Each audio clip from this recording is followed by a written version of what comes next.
This group has been very busy generating something we call the Grand Challenge Scholars Program, which you hear about today.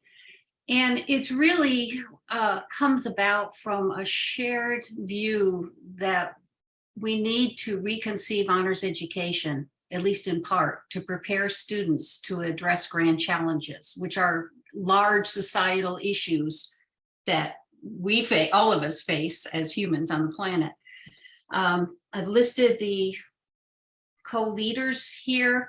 I call this an ad hoc student engagement committee because it really is. I mean, we have no formal subcommittee structure within CoHE, at least yet. And this was a group of people that accreted over time as we began discussing these issues. And that's why we have the wiggly lines around it, because we really are ad hoc, but we represent a bunch of different kinds of institutions, combinations of deans and directors and staff people, and a whole range of disciplines. So I don't go through them all, but we range from the sciences through social sciences through the arts and humanities.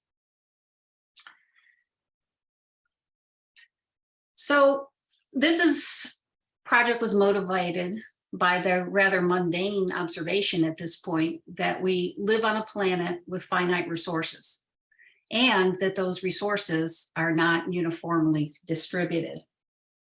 And that leads to a whole bunch of challenges that we face as humans in all of these different categories. And you all are aware of them and you see them in the news all the time. And those of us in the group feel, and you may too, that with great talent comes great responsibility. And we really feel that it is incumbent upon us as honors educators to can you ask him if I can call him back later? I'm in an online meeting. Oh. I'm sorry. You might mute whoever that is. Thank you. Anyway, that we have a responsibility as honors educators to prepare our students to participate as fully as possible in helping to solve some of these problems. Now, these problems are problems because they're hard, they're tough, they're complex. Sometimes they're called wicked because of that complexity. And addressing them requires that we or our students or whomever is engaged is working and communicating effectively across multiple sectors of society, because it is going to be multiple sectors that have to come together. And I'm talking about the academic, the political, the philanthropic, the regulatory, the nonprofits, and scaling from boots on the ground all the way to major policy. Now, we're not naive enough to think that honor students have the magic bullet, right, to solve all of these. But we also feel that we have to prepare them as best as we can so that they can participate as fully as possible when they're interested. Now, not all of our students will be, right? But those that are, and we all know that many of our students have a real strong desire to be socially relevant, to do relevant, satisfying work that they think improves the world. So here's a pictorial distribution of wicked, messy, hard, complex problems. And we have, the gray, black, and white on your left on the screen. And that's tethered across the middle to something that on the right-hand side that looks a little more intelligible, right? There's a series of colors. You think that maybe if you follow the strings of the colors along, that there may actually be a pattern and something that you could establish and maybe start working on. You could pull threads to begin to understand the complexity of the problem and then therefore generate ways to disentangle and help address it.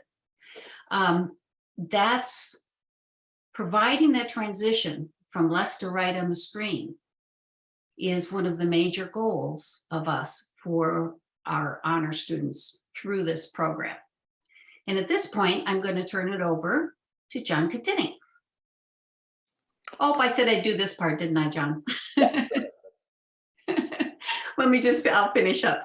So we know that the skills that are needed are no surprise to any of you: empathy, critical thinking, systems thinking, communication, collaboration, cultural competence, right?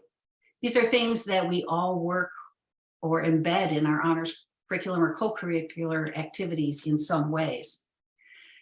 But we really need to ramp up the skills in communication, communicating across sectors, collaborating across sectors, and the large degree of cultural competence that's needed to move effectively among sectors. Okay, John. Thanks. So as a collective, as we started meeting, and we just looked at the history of this in December of 2020, and over the last couple of years, we conceived of a way to start teaching these needed skills. And what you're seeing now is a sort of an outline of the grant project that we've submitted to the USDA Higher Education Challenge Grant.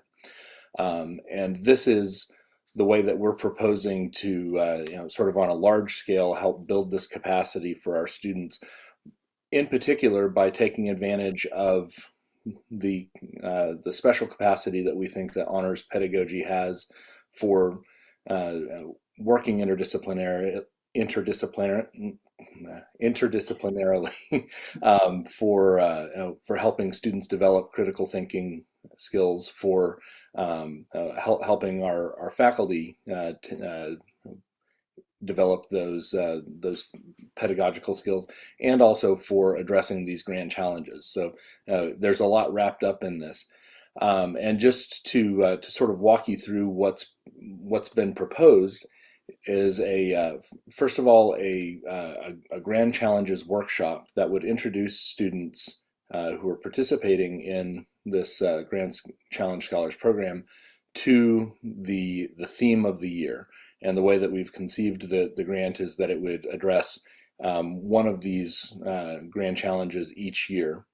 And this introductory workshop would bring in faculty experts who would give some background and introduce the systems thinking that we want to teach. And then that would be continued in a colloquium that would last throughout an entire semester. Then, depending on what students have opted into, there would be a different signature experience that students would participate in, depending on how much time they have to commit to it, what their resources are for travel and that sort of thing. So there are 3 of these signature experiences that we've conceived, including a field course, which would be a shorter but in-person experience where students would engage in a local application of this design project, and it's based on the City as Text kind of pedagogy that has been developed in NCHC. Then there would be a design challenge, which would also be a semester-long course that students would engage in, would give them a longer period of time to work with the data and come up with solutions, and then a shorter period of time hackathon.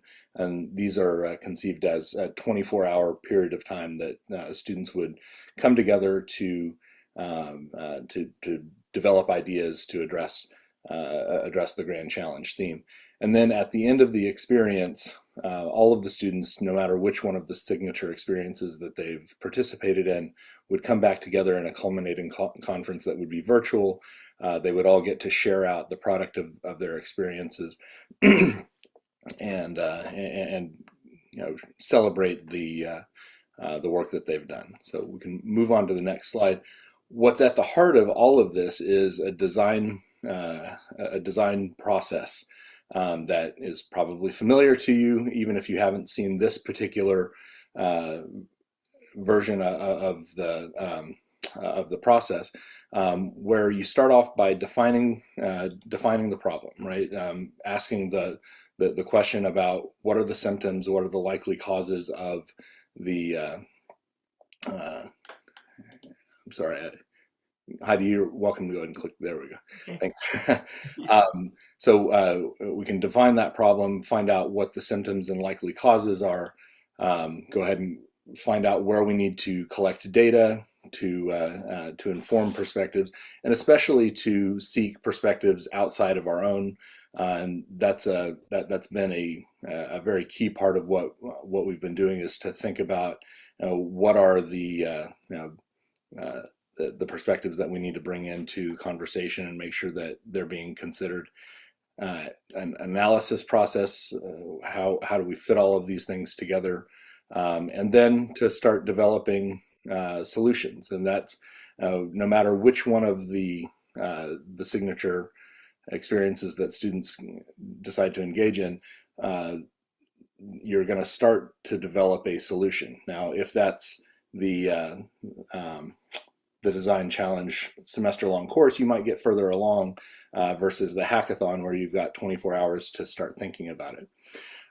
But then there's also a feedback process where students are presenting the results of their work and getting some good critical feedback from experts in that field about what could work and what might not work. And then again, depending on the amount of time that you have, the opportunity to review that feedback and apply it to a future solution. And what's great about this model is that it can be used flexibly.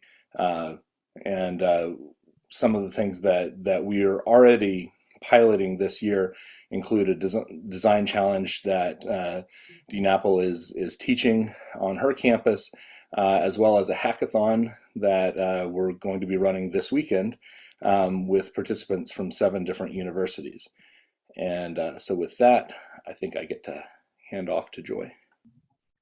Great, thank you, John. So while honor students might not have a magic bullet to solve wicked problems, they certainly have curiosity and intelligence and keen powers of observation and abilities to connect with other people, especially if they're given training across these areas. And so one way, when you're confronted with symptoms, causes, possibilities for design, that students can make a real difference is bringing unique perspectives and hacking right into a problem, sometimes thinking not only outside the box, but not even seeing the box, creating things that go well beyond existing structures. And we think that a hackathon as a signature experience can move to that level. So what you see on the right side of the screen is the recruitment flyer for the hackathon that starts in under 48 hours. And then on the next slide, you see the challenge for the particular hackathon. So the mayor of a particular city has charged your team. These are all going to be multidisciplinary, multi-institutional teams. So John mentioned that we had students participating from 7 schools. So they'll be partnered in teams of 3 or 4 across schools, across areas, charged by the mayor to address food insecurity in that particular city. And for this first hackathon, we are using Toledo as our city. They will have a resource pack that they can use ahead of time. They will do research also during that 24-hour period to design an actionable plan for Toledo. That plan needs to be based in the 4 pillars of food security. So is food available? Can people access the food? Is it usable? Is it what your body needs to stay healthy? And is there stability? Can this be sustained across time? And they will have to justify why their proposal fits these areas. At the end of our hackathon on Saturday evening, they'll present in 10 minutes with every student in each group taking part in the presentation, their actionable plan before a panel of judges from an array of different areas. And then they'll have 10 minutes where they field questions from the judges. And we're recording all the presentations so that they can be used in various ways later. What will students do, or what do we hope students experience? We hope they deepen their knowledge around issues of food insecurity. But not only that, we hope they develop a broader view of systems thinking, more understanding in that area, as well as reflect on and engage ways of building and maintaining interdisciplinary teams in creative, collaborative ways that foster a culture of innovation, so that by participating in this relatively short experience, about 24 hours, that then they see what kinds of possibilities exist when we come together as groups, and that the power that they have working with others. In particular, we hope that they apply knowledge about the 4 pillars of food security in their solution. And again, every team member has to contribute not only to the development phase, but to the presentation of the solution. And on our next slide, you see our very ambitious agenda. And so a play-by-play, hour-by-hour list of what we're going to do. You see that we're starting out with a 2-hour period of introducing the hackathon, its goals, introducing each other, introducing information on effective teams, on food insecurity, on systems thinking that they will use as they move through the weekend. But the bulk of the time is spent with them working independently in their teams. You see an asterisk and a note at the bottom that they do have 2 consultation time windows where they can sign up for short meetings with hackathon mentors to spur their thinking or to field questions, and then presentation, evaluation, and awards. So that is our hackathon pilot. And I think I pass to you, Heidi, for a deeper look at Design Challenge. Thank you, Joy. So the Design Challenge is a semester-long honor seminar. In this case, it's 3 credits. We schedule it so I have them 1 to 5 on Friday afternoons, which is a time with most students don't have other classes. And it is built around a set of projects that were given to us by United Way. Our local United Way, probably like yours, has a team that's dedicated to different issues. The food insecurity team at United Way it was interested in having students do specific work in these 4 areas.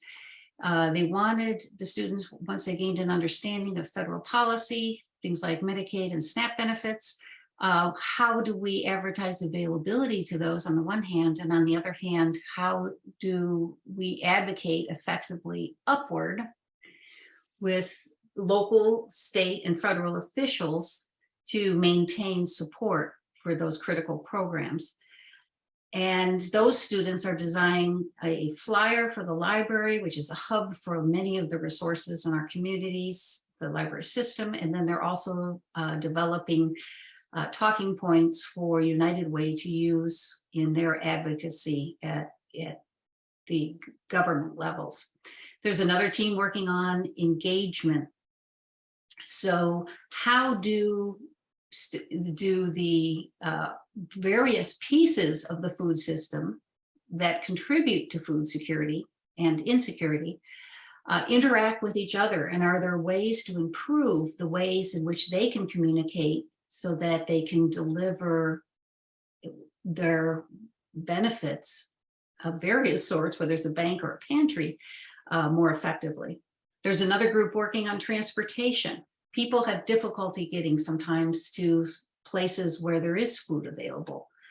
And so they were charged with looking at barriers and also potential solutions to that in our region. And the last one was emerging technologies. And there they were asked to kind of think wild and crazy. I mean, can you have drones dropping food packages? And yes, you can. Are there apps that are already out there or to be developed that can help connect people that need food with leftovers from restaurants and grocery stores more effectively, or with pantries themselves? So this course, of course, on the left-hand side, you can see the students working in their teams. And at the beginning of the semester, we actually took them out to visit different aspects of the local food system. So they're at their community garden on the top left of the 4 panel, at an urban gardening system and education system we hear. On the left side, they're packing meals for an organization that delivers thousands out into the county, places where kids gather and after school programs and sporting games, teams, and etc.